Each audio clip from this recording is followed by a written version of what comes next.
Hello everyone. So as you could hear the azan, I waited for a while and now I'm starting. Thank you so much for your patience. Okay. So let me just give you a small introduction of me. Hi, I'm Shushoma Mahmouda Anonna. Uh, I studied industrial and organizational psychology at University of Dhaka, and right now I'm doing a job. I'm a well-being trainer at PHWC Psychological Health and Clinic. Uh, uh, on there, I communicate with workshop clients. I arrange workshop and conduct workshop and prepare webinar and workshop module. That's what I do at there. So today we are going to talk about emotional intelligence at workplace. uh, sorry, here. Just to let you know, I am COVID positive. So if I cough, please excuse me. Thank you so much. Okay. So we know emotional intelligence is a very hyped and a really popular term in nowadays in business and in psychology. Despite of being a new term, it really has a long what we call long history that what we call now emotional intelligence. So let's like get back to the timeline and uh, just to know a little bit about where the emotional intelligence term came from. In 1930, social intelligence term came by Edward Thorndike, which refers to the ability to get along with the people. And then in 1950, with the rise of school of thoughts known as humanitarian psychology, thinkers like Abraham Maslow focused attention on different areas that people could build emotional strength. And then later in 1970, Howard Gardner, he's a psychologist, introduced the idea that intelligence is not it's not just an ability. It's more than just what we call a single trait or a single ability. So from then, emotional intelligence term came from, and term created the term is created by Peter Salovey and John Mayer, and from where it get popularity from Daniel Goleman book about emotional intelligence, which is named "Why Emotional Intelligence is Better Than IQ" or "EQ is Better Than IQ." That was the book called, and from where emotional intelligence term get its popularity. So that being the history of emotional intelligence, and then the topic of emotional intelligence continued to capture the public interest since it has become an important field in psychology and even in the education and business. Okay, so what is actually emotional intelligence? Let's move the slide. Okay. Can anyone share like what do you mean by emotional intelligence? In chat box or in microphone? Anyone? Just a word or an example. What do you mean by emotional intelligence? Hello. Hello. For me, emotional intelligence is the ability to empathize and sympathize with different individuals. Okay, great. Exactly. So it's a part of emotional intelligence that allow us to provide empathy with people and relate to other people, right? And also sympathize with other people. Thank you so much. Thank you so much. So if we want to define emotional intelligence, we can say that it's the capacity to recognize your own feelings and those of others, and managing emotion effectively in ourselves and others. So we call emotional intelligence with two components. One is self, and the other is the people around us or the other persons. Okay, so just let's think about, Jay, that how emotion and emotional intelligence differs. Emotional intelligence have a word emotion in that, right? So what is emotion and what is emotional intelligence?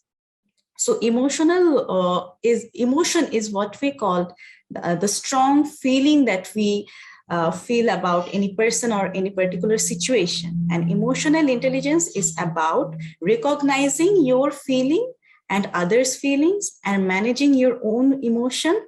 Especially, we can tell that the emotions that were overwhelming, or that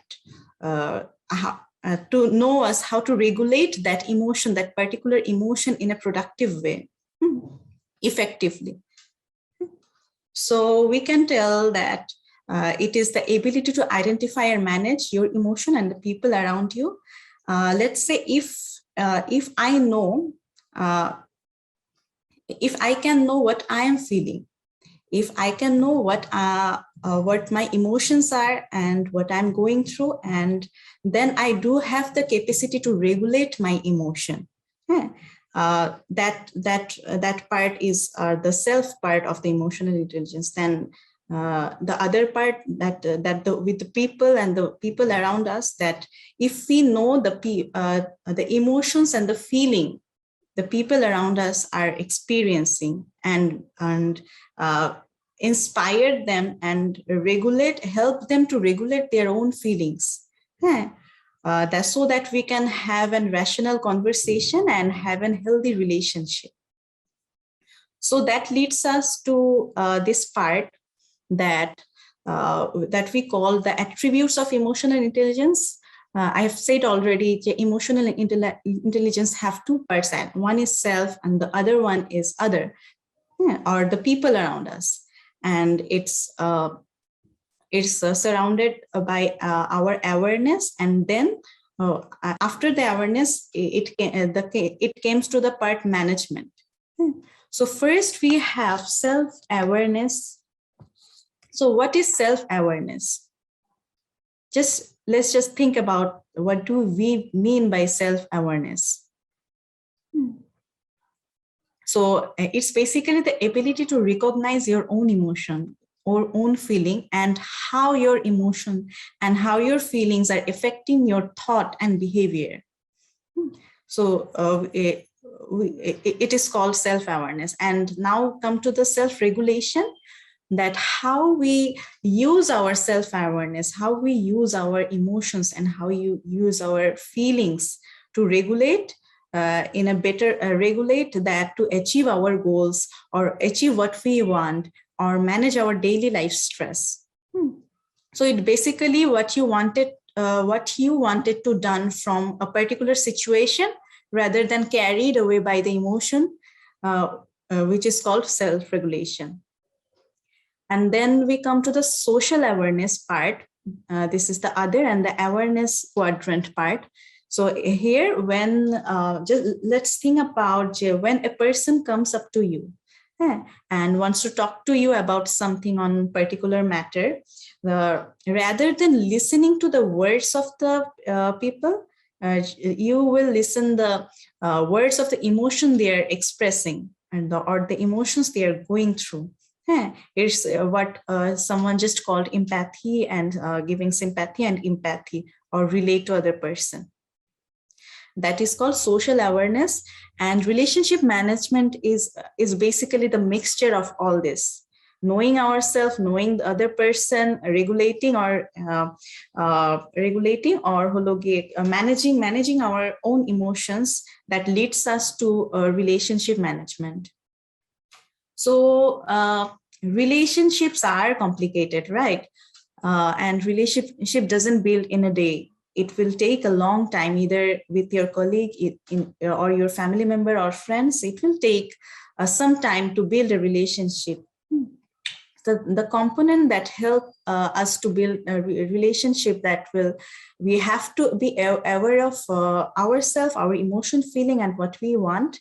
And we have to be aware of the people, and we have to know the people, what they're thinking, and what emotional experience they are having.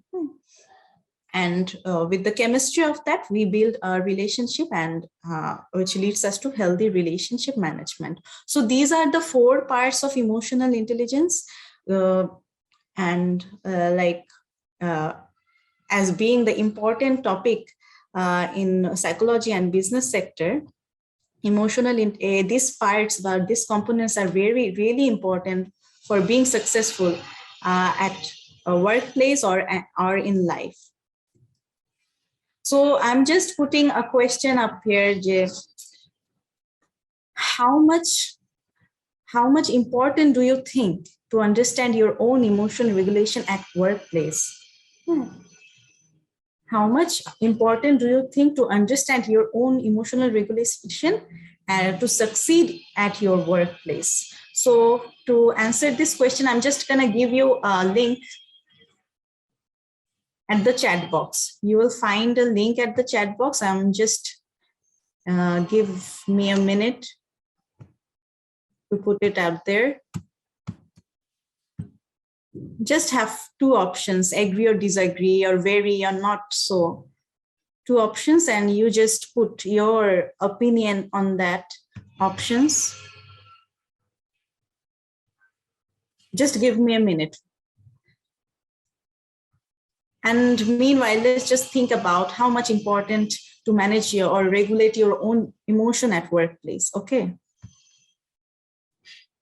I'm giving a link in the chat box.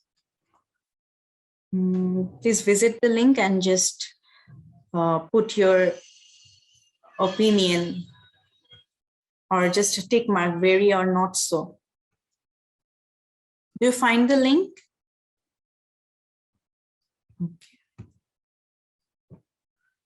Okay. So here we can see that on the base on your responses, how much important do you think emotional regulation at workplace are? We are finding that 6 people responded, and most of the people thinks that it is very important to understand your own emotional regulation at workplace to succeed in workplace, and 17% thinks not so much. Okay.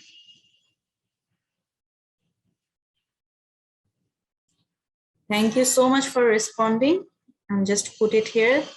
And meanwhile, we have another question for you. Just think about how much important do you think to understand others' emotion at workplace? So I'm giving you another link for that question.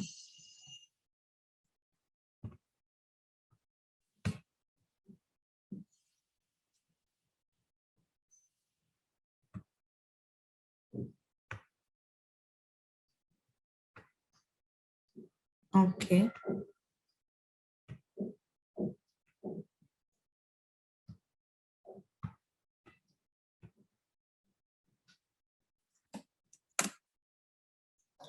So I have given you another link to the question, Jay, how much important do you think to understand others' emotion at workplace?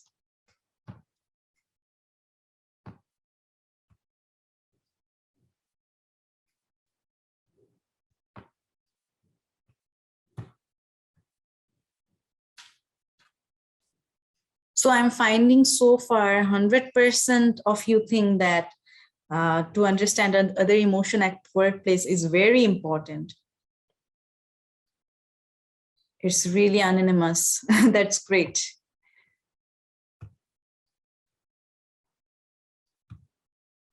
Okay. So I can say that all of us agree that understanding other emotion is very important. And like we have seen that 17% of people think we do not need to know our feelings or emotions at workplace.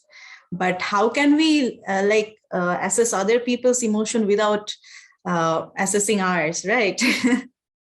So it's a two-way process. To understand other, we first have to focus on ourselves. Great. Thank you so much for responding, people. Okay. Can anyone can share that why it is important to understand ours and other feelings at workplace? Anything or any Hi. part of it? Hello. Hello, Hello. ma'am. Hello. As for my opinion about the importance of assessing my own emotion in the workplace, since I'm a practicing psychometrician at the human resource department. It is very important to assess my own emotions first, since as you said earlier, ma'am, assessing one's emotion, it involves addressing issues, daily life issues, and knowing how to cope up with it.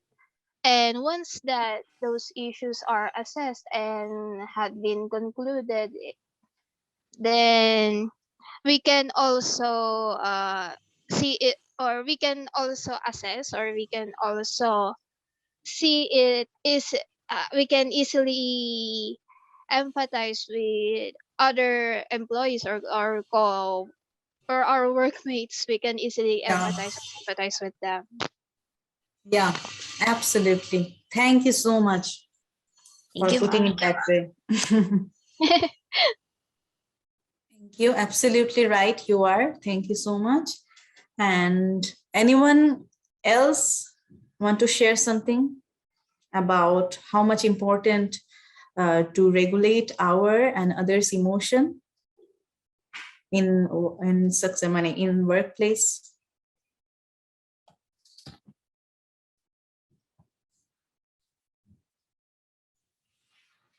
Okay. Okay, let's move on. And thank you so much all for responding. And thank you, Miss Angelica, for responding. Okay. Now this lets us a question that which is more important at workplace? What is workplace, EQ or IQ? So where does EQ come from? How someone like just name emotional intelligence EQ is just it's just existed because of IQ, just to have a little competition with EQ and IQ. Because we know we can't really have any standardized or validated questionnaires to actually quantify emotional intelligence, but we do have some self-report assessments and ability tests to assess emotional intelligence, and which is really important by like Daniel Goleman, uh, from whose book the emotional intelligence come from. According to him, emotional intelligence is more important than IQ. So let's just talk about what is IQ and what is EQ. Okay.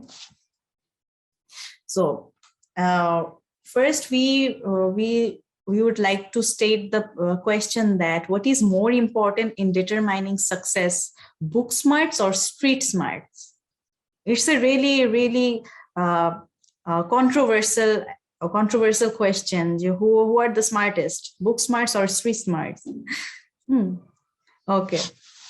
So I want you to all to think about think about that. The ones who used to excel in academics are the ones who are successful.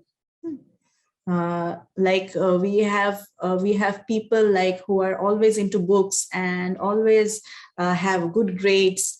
Eh, uh, and we all assume that in our early ages, those are the people who get success in life, or those are the people who get success in work life or family life or life in general. So how do we think about that? Think about some of the person in our academic life who just do who just have a really good grades, but now that you're in place and you see that person, is he or she is really successful? I just want to hear it from you guys. Jay. What do you think, and what's your take on that? Those who excels in academics are the ones who have a successful life, or you can like agree or disagree in chat box. Okay, so someone shared street smart, have encountered both, but personally I would prefer having friends who are street smart and book smart, both. Okay. That's a really rare and really good quality, who can like have the knowledge of theory and practical perspective. Okay. So according to Daniel Goleman, again I'm mentioning his name because according to he suggested that EQ is greater than IQ. Some psychologists believes that the measure of intelligence are too narrow and do not encompass the full range of intelligence. So psychologist Howard Gardner, for example, has suggested that intelligence is simply a general ability. It's not a particular ability. It's not a general ability. It's more than that. Yeah, it's bigger than that, and it's a vague concept. Intelligence is a vague concept, and intelligence has many parts. We can tell that logistic intelligence, mathematical intelligence, for bodily kinesthetic intelligence, linguistic intelligence, spatial intelligence, social intelligence, music, spiritual intelligence, and we have interpersonal intelligence and intrapersonal intelligence. So what we call logistic and mathematical and linguistic intelligence, which mostly have to do with problem solving, decision making, and like work memory, as you can see, work memory, and like have a really great sense of sixth sense. Who have those who have really like get the job done attitude, and hologe and used to excel in academics and have a good grades and competitive minds, who those who have those qualities are called high in IQ. But what we call EQ is that interpersonal and intrapersonal intelligence, that we let us to self and other part, like knowing myself and knowing others, regulating my emotion, regulating others' emotion, and influencing others. That's what we call emotional intelligence. Okay. Okay. So IQ is a good predictor for academic success and good grades at school, at university, but it is not such a good predictor if you want to measure success in life. And what is the definition of success? What we call success is now we have to consider our like grades, and also work, and also social life, and also family life. Altogether we call it a success, bahologia. We call a wholesome, successful life. Okay, so okay, someone who might be a high performer themselves, who is a drag for the performance with their teams and colleagues, because other people can't stand working with them. Do you do that ring any bell, that he's a good performer, but in teams or in terms of performing with colleagues, he's a drag. Yeah, he can't work with people, and he can't like pull teamwork.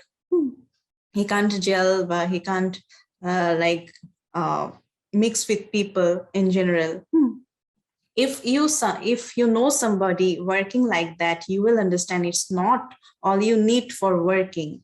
So in case of work life, in case of workplace, so we can understand that IQ is not the only thing we want in workplace. Even in some factors, EQ is more important. EQ is more preferable quality to to survive an interview or to be a good team player.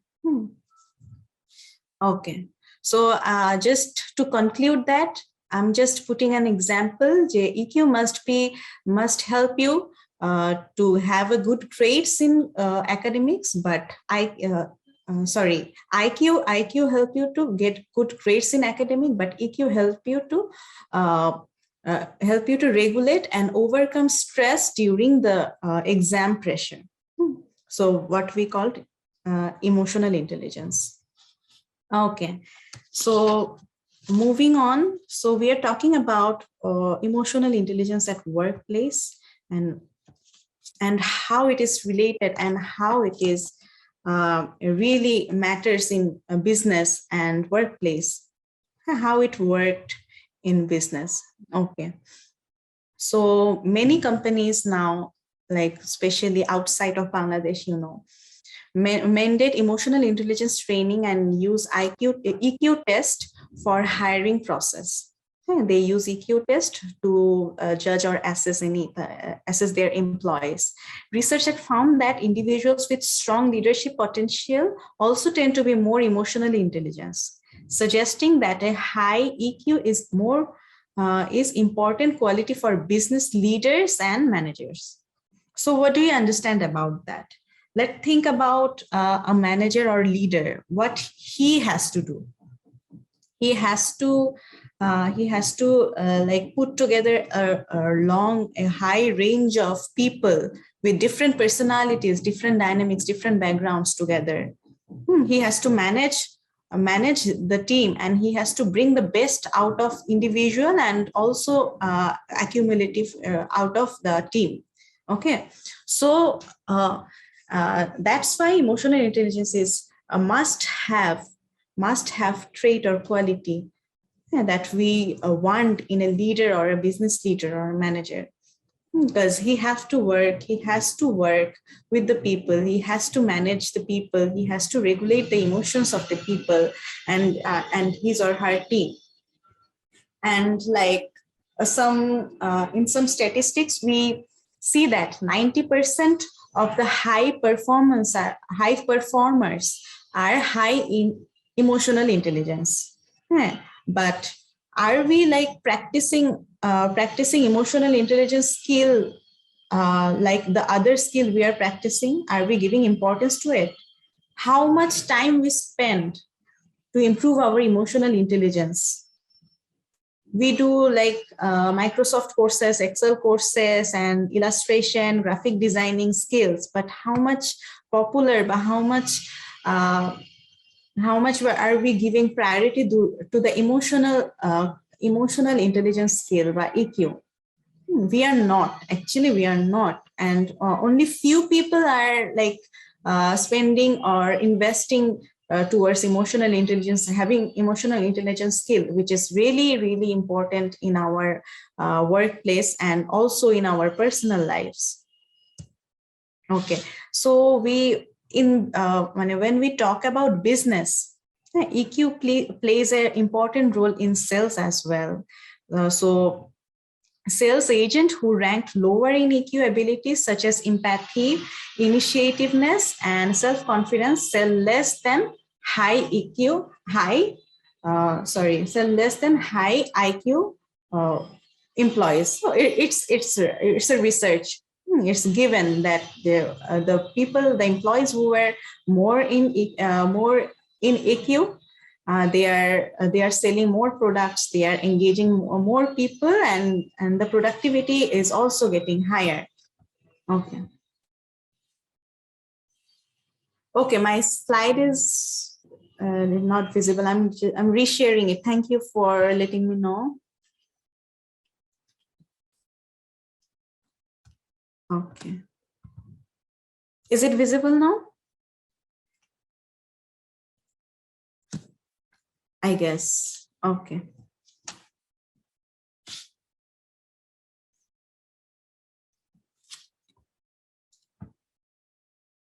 Okay, thank you so much. Okay, so let's we talked about leaders, we talked about managers, we talked about salesperson, What about the consumers? Emotional abilities can also influence the consumer, the choices of the consumers. When a consumer when a consumer confronted with some buying products, what would they choose? Their decision of decision of consuming is highly depend on emotional intelligence. How? Like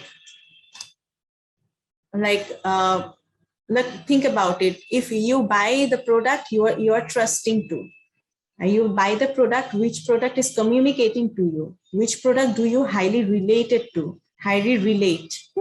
You buy those product even if they're like high on price or uh, other factors. But you trust is a big issue in consumer, and emotional intelligence the only way to trust the consumers to buy a product. Okay, so we know that we are just getting into the work importance of emotional intelligence at workplace. I'm just like putting some traits of highly emotional intelligent people. They can make better decisions, solve problems. They can keep their cool in under pressure. They can resolve conflict. They have a greater empathy. They have active listening power. They can reflect and respond to the constructive criticism. And they can also identify personal triggers that impacted them and and they regulate their emotion to maintain a positive attitude. And they recognize the social clues and sense the emotional state of the team members and clients. They can build and maintain positive working relationship. On the other hand, the people or the employees who are low in IQ, they play victim most of the time, and they do not take their any responsibility of their errors, and they have passive aggressive attitude, they show violence or anger with colleagues or in working place, and refuse to work as a team. They are overly critical to others, but they are not accepting any criticisms for them. These are the signs that the employees who have high EQ and who have low EQ. Okay.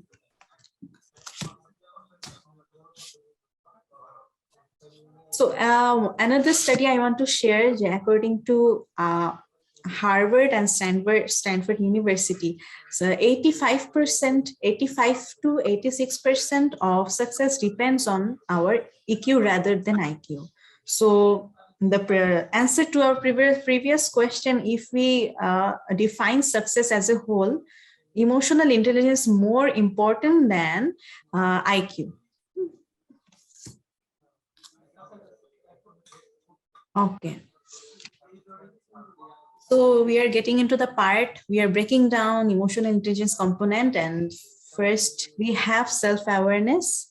So what is self-awareness? We all knew that recognizing your own emotion, controlling your own emotion, and manage your emotion when felt overwhelming, which is called self-awareness. So how we can be self-aware? Acha.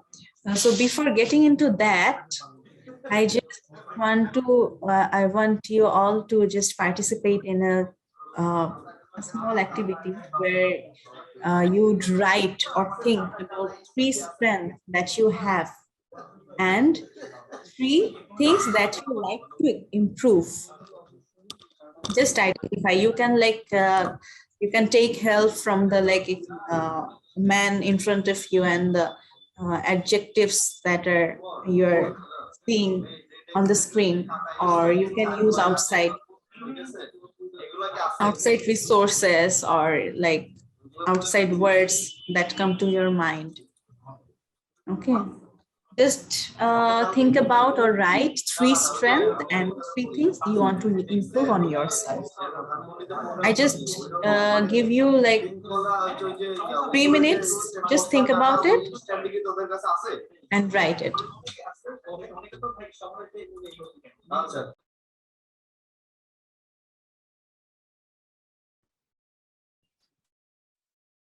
Please write done when you're done in the chat box. Thank you.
Okay.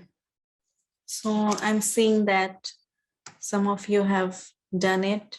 I would like to congratulate you. I have a great sense of self-awareness that you find out so fast about your strengths and the trait you want to improve. Congratulations. Miss Angelica said her strength is honesty, kind and caring. That's really amazing. Thank you for sharing. And she wants to improve hopeful. She wants to be hopeful, a good leader, and being too kind, perhaps. Okay. Thank you for sharing. Miss Carol has written here, her strength is she's open-minded,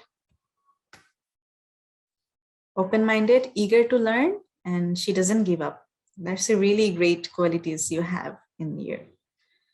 And Rakhi Reza has shared her strength is she's a caring person, open-minded person, and she is hopeful. That's great. Thank you. Mosamud Dinar have said that the strength he has is honesty, open-minded.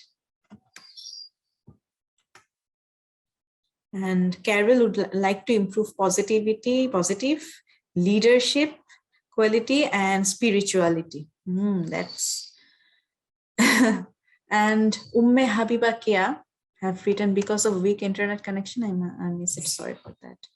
It's fine, Kia. Okay. So 3 minutes it's up. Anyone would like to share vocally about their strength and things they want to improve?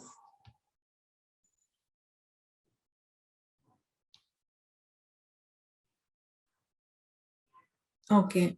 Rakhi Reza has said she wants to improve her confidence, leadership, and positivity. Okay. And Mosamud Dinar would like to improve leadership quality and positivity. Great. Thank you so much. That's also really, really brave of you to like speak out about what you want to improve and what you have been lacked around. And that really doesn't matter. We all live in a imperfect world. No one is perfect. I have my strengths, and I know that what I cannot do well. But using emotional intelligence is really have to do with using your strength in that way that what you lag behind doesn't come to focus, right? Like if you are a really good team player, but you are not a good leader, you can like use that in a team dynamic, and also play a vital role in teamwork, right? So you don't always have to be a leader. You just have to be a team player, and a good team player, and help the team leader, or help the whole process and the whole thing to get going. This is like the uh, cleverness of emotional intelligence people, that they didn't want to show their weaknesses, or the traits they are lag behind, and they just always show the strength and use that. And also on the back end, they are improving what they lag behind, because what we don't know, we cannot improve, right? I don't know that I'm not creative. I don't know that I'm not loyal. How can I improve that trait into me if I'm not aware of this? So being aware of that is the first step of your change, or first step of improvement of any trait. So thank you so much. Moving on. Okay, so how can we be self-aware? So we first need to think about it. We first need a pause. We need a stop button. Just stop what you're doing and think about what's going on in you, right? Pause and breathe. So we breathe all the time, subconsciously, unconsciously. But conscious breathing is a really great tool for like to know ourselves, and mindfulness, being mindful, being in present, and uh, being with your emotional experience is what we call self-awareness. So now just we are like having sorry, now we just like I would like to do some breathing exercise with you. So wherever you are, just find a calm place, a cool place, and where you can be comfortable. I'm comfortable in my chair right now, so I can do breathing exercise in that. Just relax yourself. Make sure your feet are touching the floor, your hands are touching touching your thighs, and your spines are erect. And then slowly close your eyes. Just take a deep breath and focus on the breath.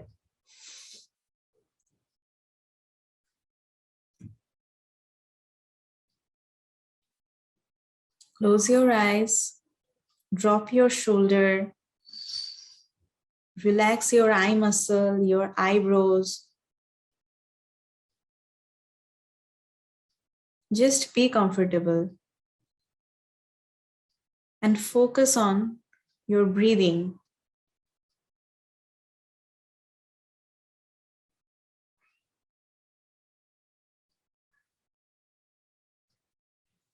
At this point, we are going to concentrate on our breathing and count our breathing. We would inhale in count of 3. 1, 2, 3. And we will just rest up in our stomach in count of 3. 1, 2, 3. And we will exhale in count of 3. 1, 2, 3. We will continue this process and we do the counting by ourselves. Inhale.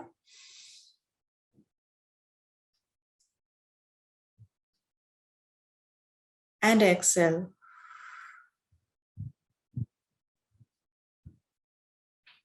Inhale. And exhale.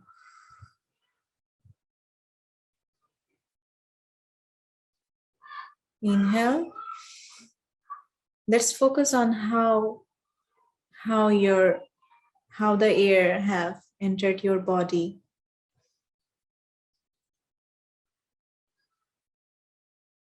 And exhale. Feel that the air is rushing through your body.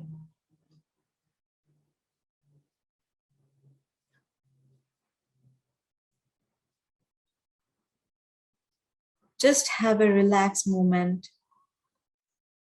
Focus on your thought. Focus on your emotional experience that you're having, what you're thinking right now. What feelings are you experiencing right now?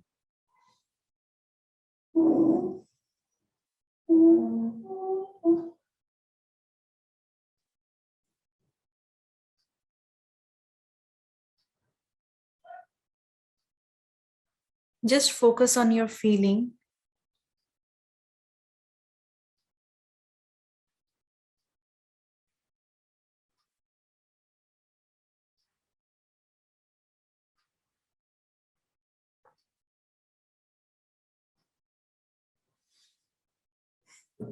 Inhale and exhale. We all have focused our feelings and we all have our feeling word by now. Let's focus on where these feelings is prominent in your body right now. Is it in the chest? Is it in the stomach? Or is it on your head? Where do you feel it?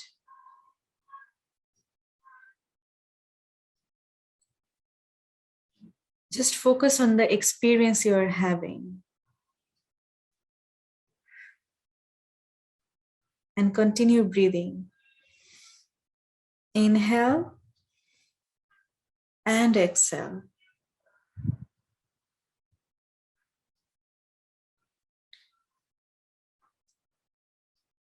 And let's draw our focus again on our breathing. Breathe in and breathe out.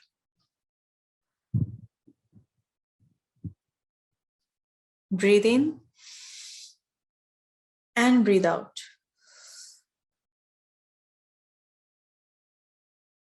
Breathe in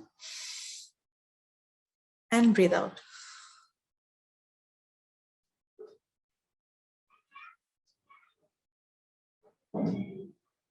And just get your breathing process normal.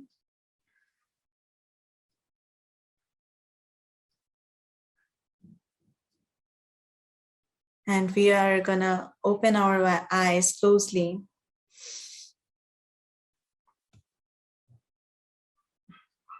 Just give us a time.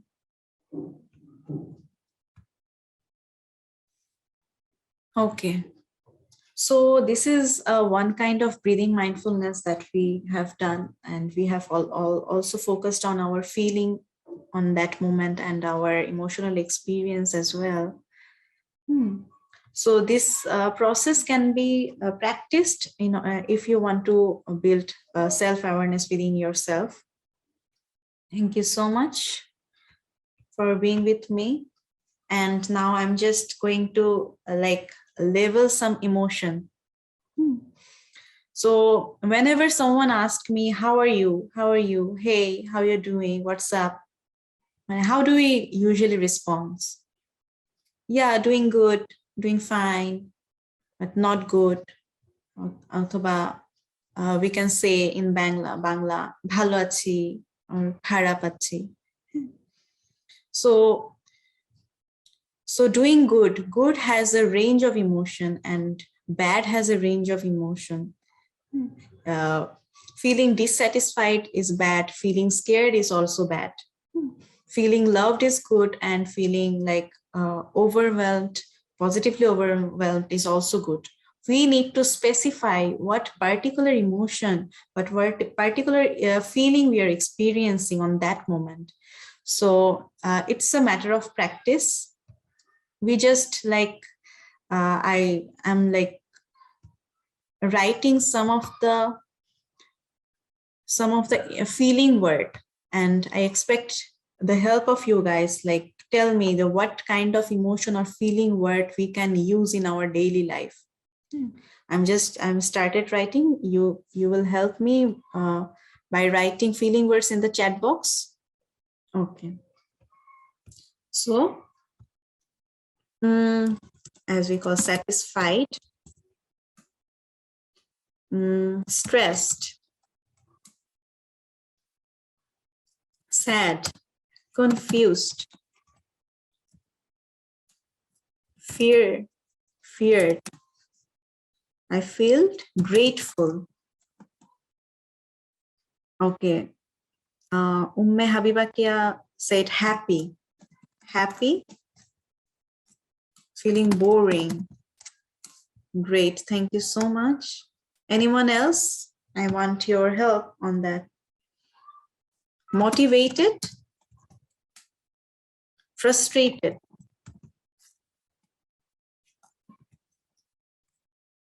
Ignored.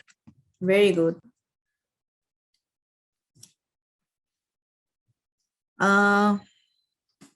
Anything else? Blessed. Of course. Fulfilled.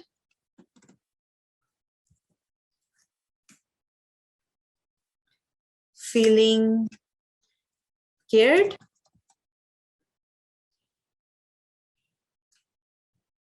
Feeling anxious. What else? What else do we feel? Disconnected. That's a good one.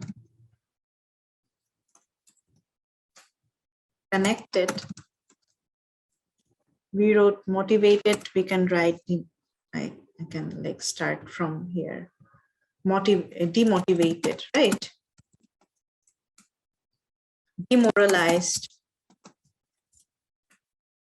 Disappointed.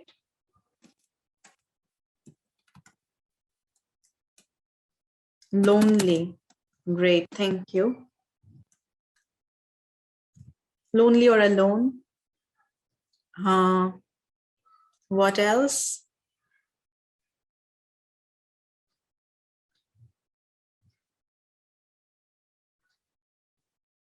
Non-channel. Okay.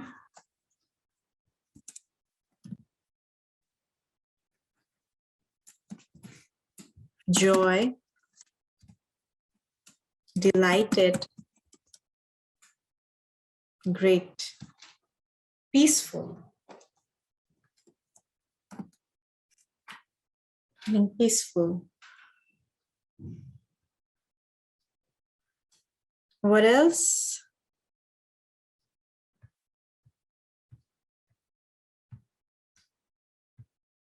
Loved. Have I missed that? Yeah. Loved. Anger. Anger. It's a really important one. Frustration, anger, annoyed, irritated. Anything else? Painful. Great, thank you. Proud. Okay. Okay.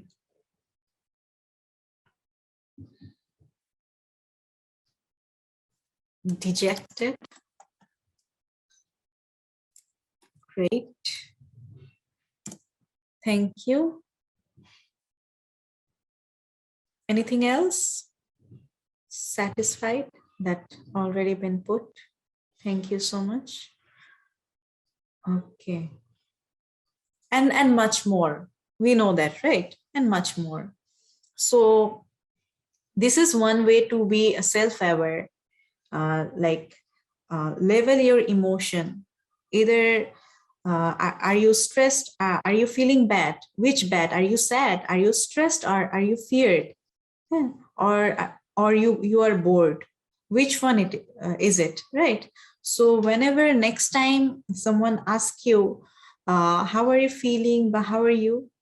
Just make sure that uh, you tell the right word for that, and that word that most connected to you, that you are most feeling.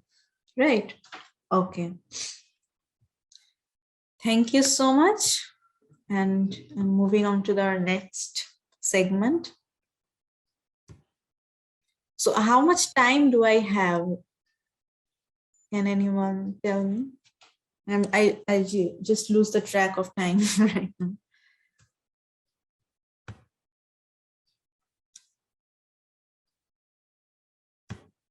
Someone from en route, can you tell me how much time do I have?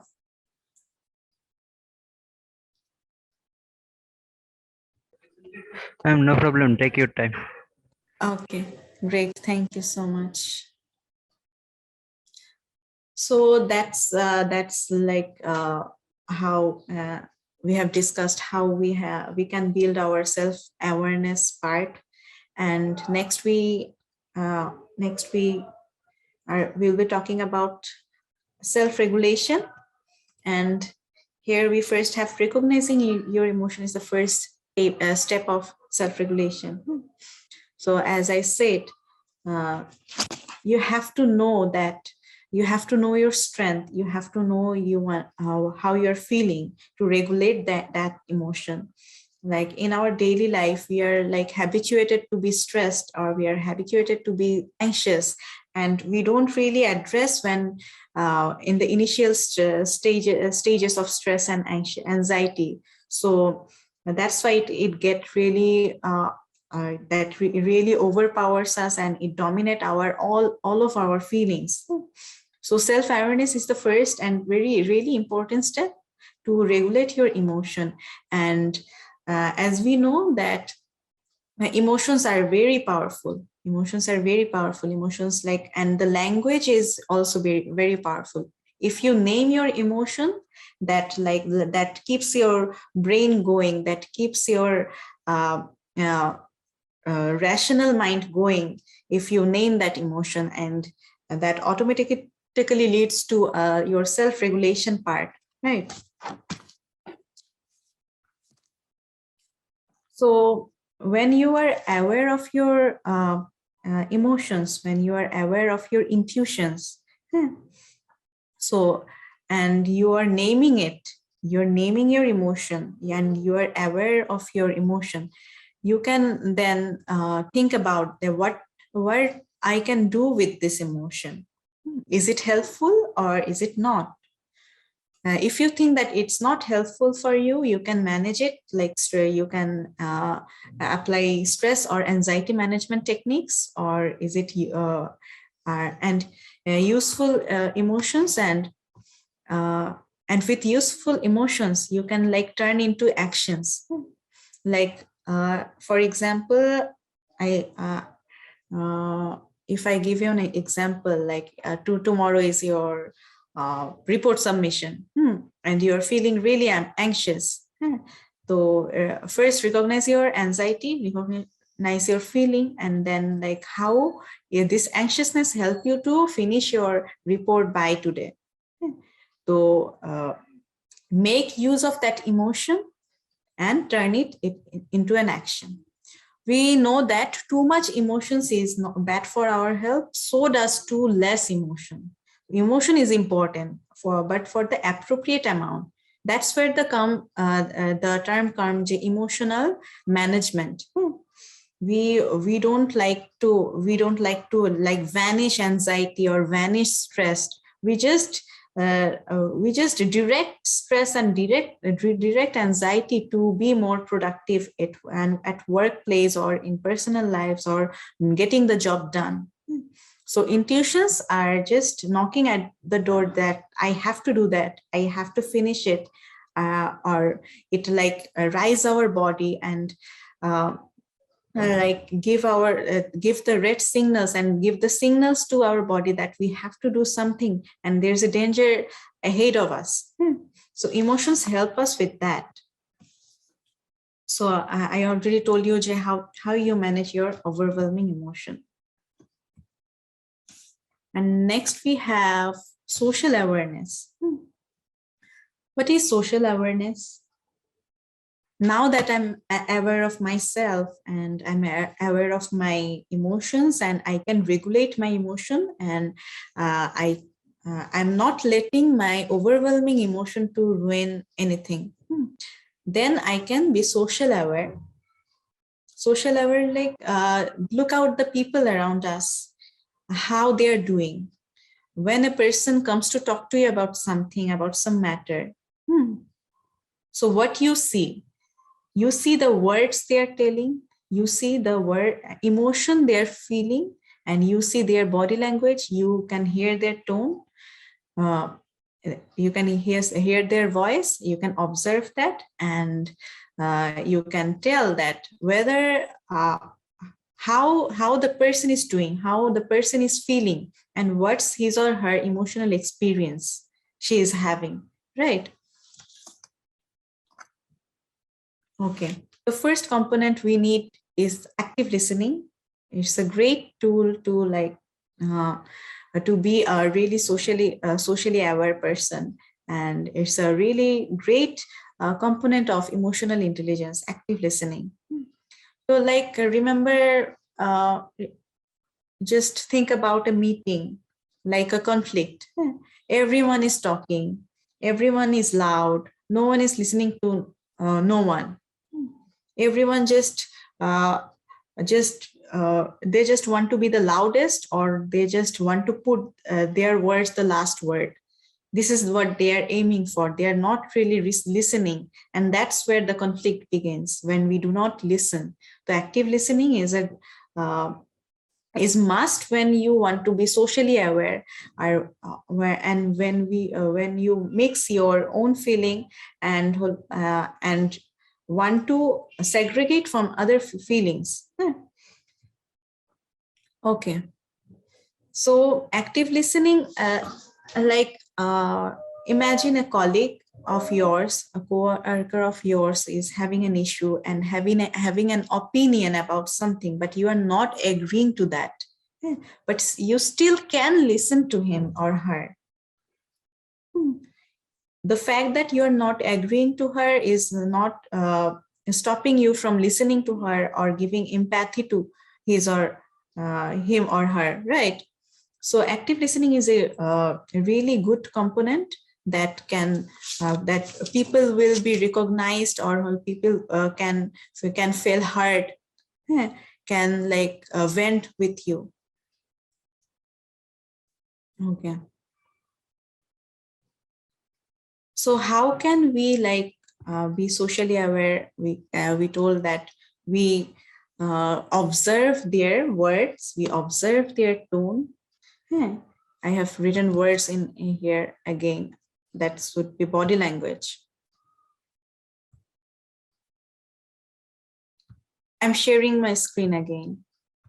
Just give it a second.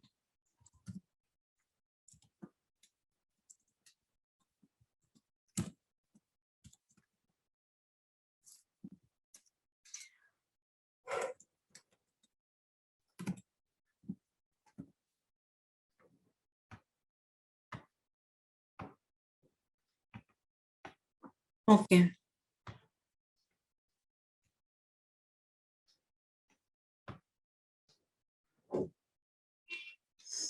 We can observe the thing there, the components they're saying. We can observe their tone, and we can observe how are they sitting, or how are they telling you this. Are they be really low, or they are telling you really confidently?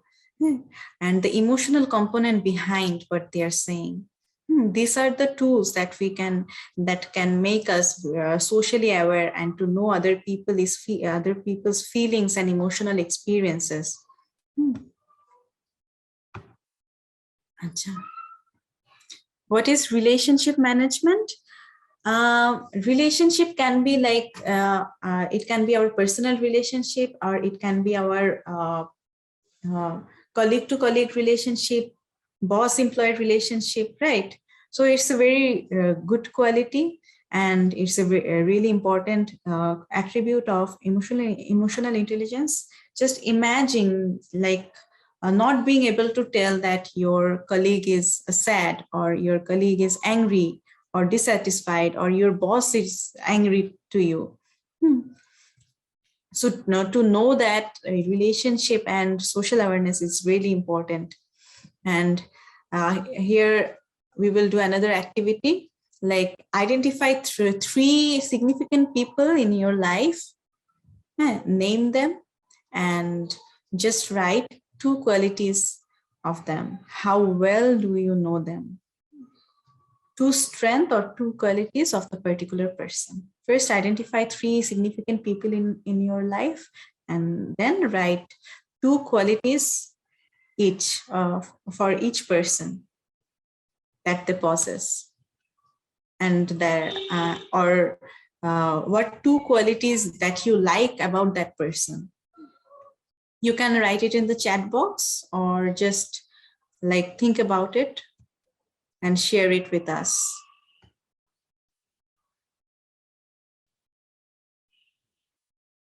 Let's have 3 minutes in here.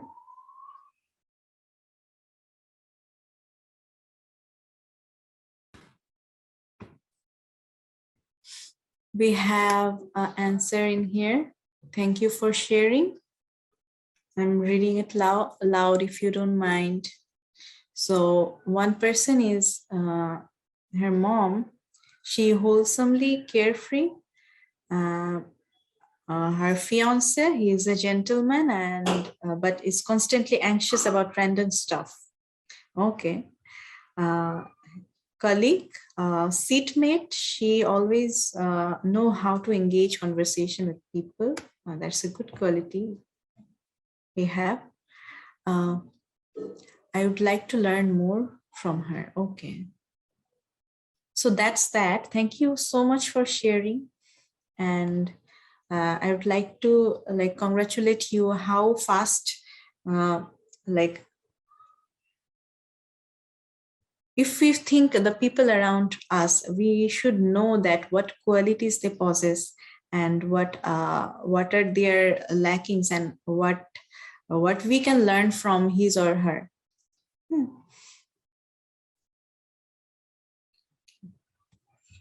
Anyone would like to share?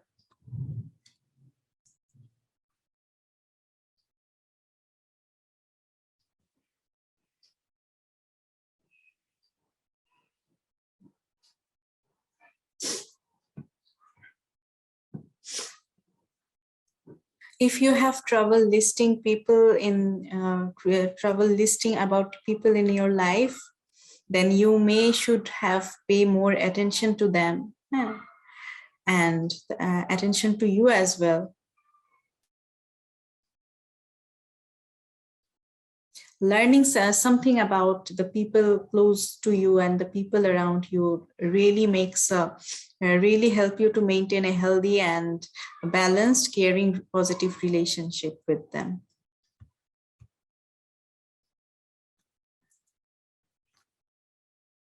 So, okay, Umme Habiba Kia share করেছেন, my mother has very patient. My mother is very patient, wisdomous, and religious. I want to learn. She wants to learn from her mother. That's really great. Thank you so much for sharing. Thank you. That's that. So moving on. So empathy is it's a first step of any relationship or relating to other person. So at this point, I just like to show you just a small video about empathy and sympathy. I hope you will enjoy it. I'm resharing it here in the video. Just wait for a while.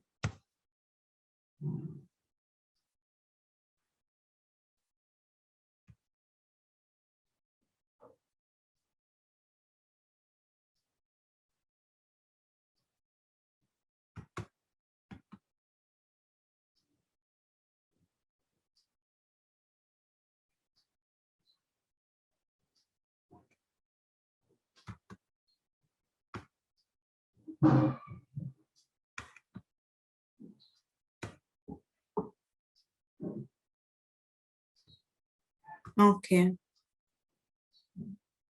Okay. I'm just sharing my screen and sharing sound so that you can hear the video.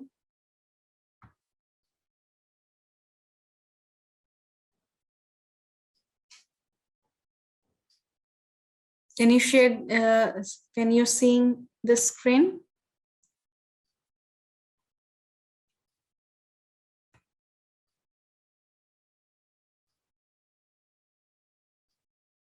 Okay. Yes, thank you. Just, it will take a moment.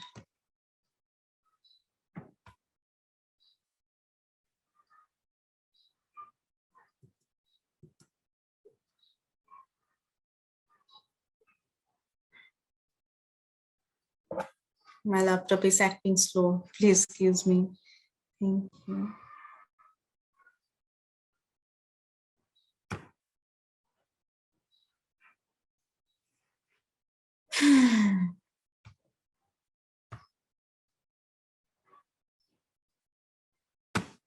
I'm playing it.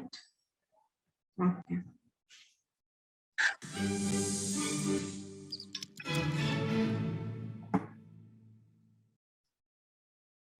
So what is empathy, and why is it very different than sympathy? Empathy fuels connection. Sympathy drives disconnection.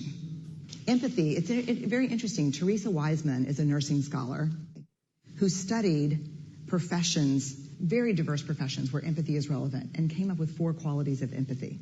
Perspective taking, the ability to take the perspective of another person or recognize their perspective as their truth. Staying out of judgment, not easy when you enjoy it as much as most of us do. Recognizing emotion in other people and then communicating that. Empathy is feeling with people.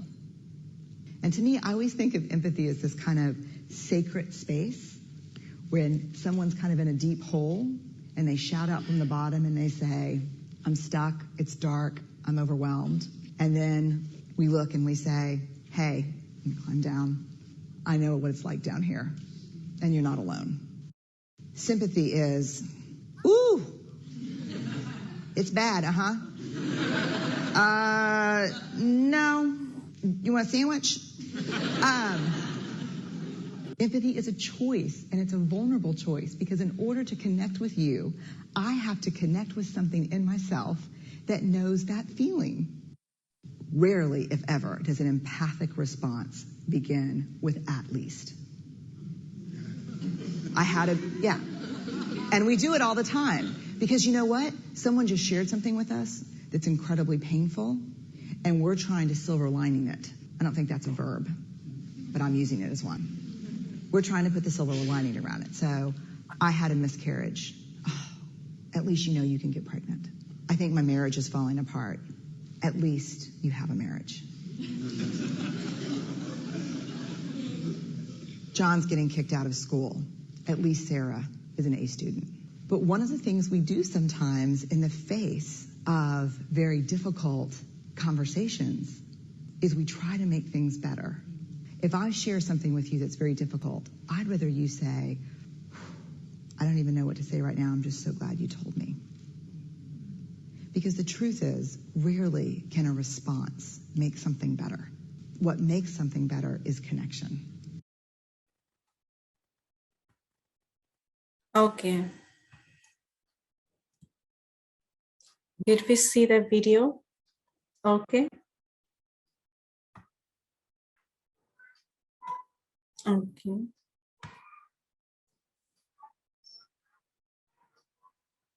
So what's the video is about? What have we learned from the video? Have we enjoyed it? Have you enjoyed the video? I enjoyed it. Okay. Great. So can anyone share that what message the video wants to what is it about and what message we get from the video.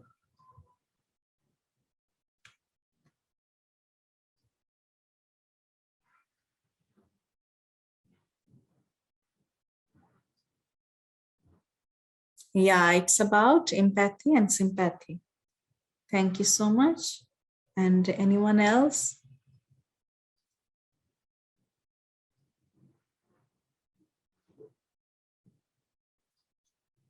Okay. Okay.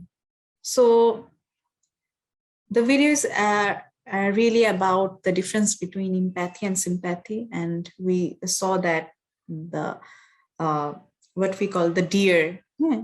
The deer played the role of sympathy, and the bear played the role of empathy, right?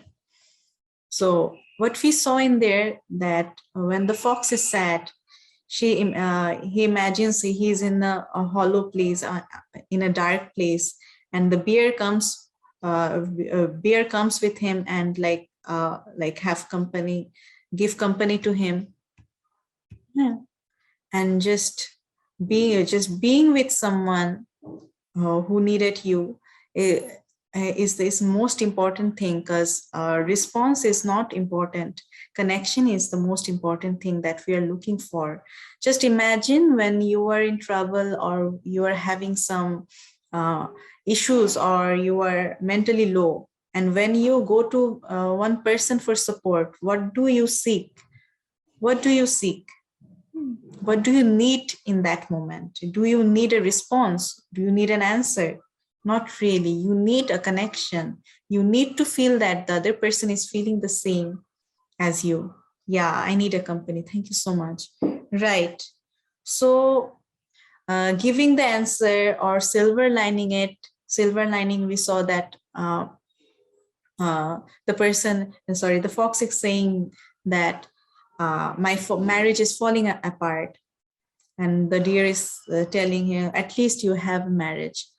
Then it's called silver lining to one's emotion, and it's not really helpful. What helpful is to feel that emotion, like saying that I can feel you and I can understand what you are going through, and I'm with you. These wordings are enough for giving empathy and making one understand that he or she is with you. Thank you so much. And then we have come to assertive communication. Is important for relationship management. Okay. Communication is the main component of a relationship, right? So how you communicate determine how healthy and unhealthy your relationship is. So assertive communication means I'm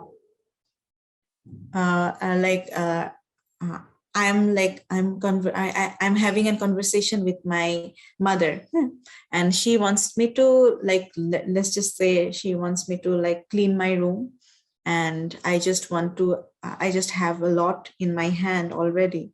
And how do we communicate? My mother can scream at me all she wants, and I can scream back, but does that really work for us? Does that really help me to do my work and to clean the room? Not really. So assertive communication is mainly recognizing other person's need and other person's feelings and emotion, and recognizing and expressing that you are recognized, or you are giving importance to the other person's feelings and need. And at the same time, the other person also have to recognize your needs, your feeling, and your emotion. So in that way, the two persons' emotions and needs are getting prioritized and are getting important. And with the help of this, both of the person have come to a middle ground or mutual ground where they can agree to a viable solution. So imagine your team leader. Your team leader is a really empathetic person. He knows about your feelings, and he knows about you, and he knows how your needs are. He recognizes that. You are willing to sacrifice or compromise more, more than with the leader that doesn't recognize your feelings. If my boss said that I can see that you are having difficulty in doing that work, but I know you can do it, then you will be motivated. But the boss who just ordered you around that you do this, you do that, I don't care how you're feeling, I don't care how difficult it is for you, I just want the work done, then how would you feel? Will you be motivated to do that work? Will you be able to willingly compromise your time or investment on that particular task? So as a leader and in workplace, assertive communication, recognizing other person's needs and feelings is very important, and leadership quality, and to maintain a leadership aura and to maintain a leadership attribute, assertive communication is the main key, where you can we can see that the internet, that we find the difference between the boss and the leader. What is the difference between the boss and the leader? Boss is a superior of their team members, and leader is with their team members, and leadership with their team members physically and also emotionally. They are really connected and their team dynamic is really healthy. On the other side, bosses, subordinates are really struggling emotionally, whether and they are doubtful that their boss is not paying attention to them, and their boss is not recognizing their work. So which is better? We can undoubtedly say the leader's position, but leader dynamic is better, and assertive communication is the key to that. So at last, we just have a look that signs that emotional intelligence, you are an emotionally intelligent person. If you are, you receive criticism well. If you know your strength and your weaknesses, you receive your criticism well, because you have not established any self-doubt in yourself, right? Okay. You manage your daily life stress. Stress is something that is a part of our life. We cannot run away from stress, right? So those people who can manage their daily life stress is emotionally intelligent person who can work under pressure. A person who is self-aware, who is connected to other, can work under pressure and just is good at decision making, problem solving, and also time management. You can influence your colleague. If you see that you can influence your colleague and you have a good relationship with your colleagues and your co-workers, you are undoubtedly an emotionally intelligent person. You are comfortable of setting boundaries. You are not fearful of saying no to your colleague or your boss, or setting boundaries of your work. You are not self-doubting yourself, and you know what you are capable of, and you know what you cannot do. So you can set boundaries to yourself, and you are not fearing to say no to people. That's some of the qualities at workplace that emotional intelligent person possess. And thank you so much. That's all for today. Emotional intelligence is a vast area of term, and I just covered some of it, and I think we can have the gist what emotional intelligence is and how emotional intelligence help to excel in our workplace, right? So thank you so much for having me. And my presentation is end here. I'm open for any questions or any feedbacks now.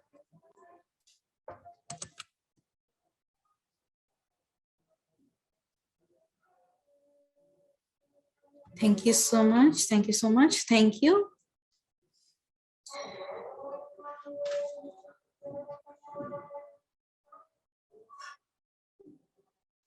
Okay, and thank you. I would like to thank to give me a lot more time to finish my presentation. I just lost in the way or in the process of presentation, so I usually lose track of time.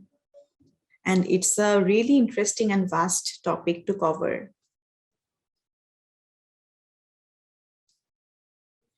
Okay, may I know if this is Heaven excerpt about this topic?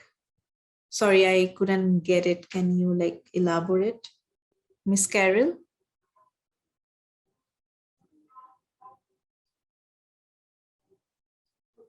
Okay, you can write. You can talk if to make me understand. Oh, okay. Sure. I can give it to Istiak Ahmed and Mr. Istiak Ahmed, and he can share it to you. Okay. Yeah, please. Okay. Can I have certificates for this topic? You can talk to the management part. I really don't know whether you get certificate or not. Thank you. Yeah, Thanks for the session. we will send certificates. Okay, great. So you're having a certificate to attending the conference. Thank you. Okay. Yes, certificates, and I will be sending you the slides. Thank you so much. Thank you so much. Mr. Istiak, can I finish now?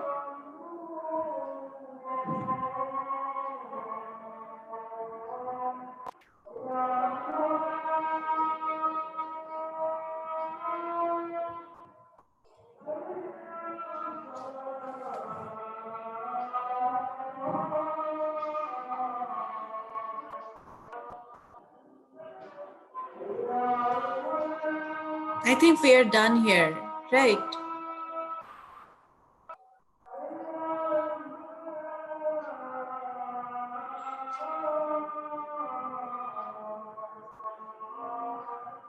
Mr. Istiak, are you hearing me?